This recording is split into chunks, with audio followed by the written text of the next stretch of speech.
Model, অভিনেত্রী ও আইনজীবী পিয়া জান্নাতুলের করা নিরাপত্তা চেয়ে সাধারণ ডায়েরি তদন্তের নির্দেশ দিয়েছেন আদালত। রাজধানীর বনানী থানায় করা ওই জিডির বিষয়ে তদন্ত করে ১ মাসের মধ্যে প্রতিবেদন দাখিল করতে থানার ভারপ্রাপ্ত কর্মকর্তাকে নির্দেশ দেওয়া হয়েছে। ২৭ জুলাই ঢাকার মেট্রোপলিটন ম্যাজিস্ট্রেট কামাল উদ্দিন এ আদেশ দেন।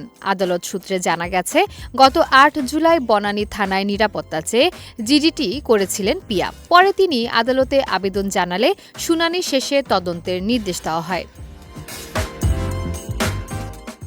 ঢাকা মহানগর পুলিশের প্রসিকিউশন বিভাগের এসআই মোস্তফা কামাল বিষয়টি নিশ্চিত করেছেন। তিনি জানান, শুনানির সময় পিয়া আদালতে উপস্থিত ছিলেন। আদালত জিডির বিষয়ে তদন্ত করে ১ মাসের মধ্যে প্রতিবেদন দাখিলের নির্দেশ দিয়েছেন।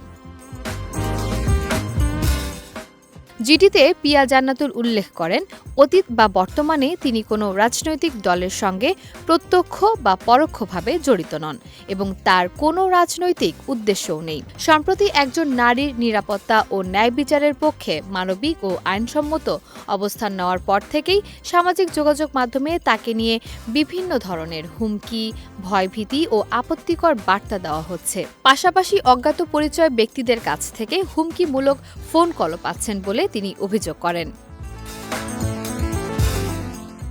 জিডিতে আরও উল্লেখ করা হয়, গত প্রায় ৩ মাস ধরে অজ্ঞাত পরিচয় কয়েকজন ব্যক্তি বিভিন্ন স্থানে তাকে অনুসরণ করছেন।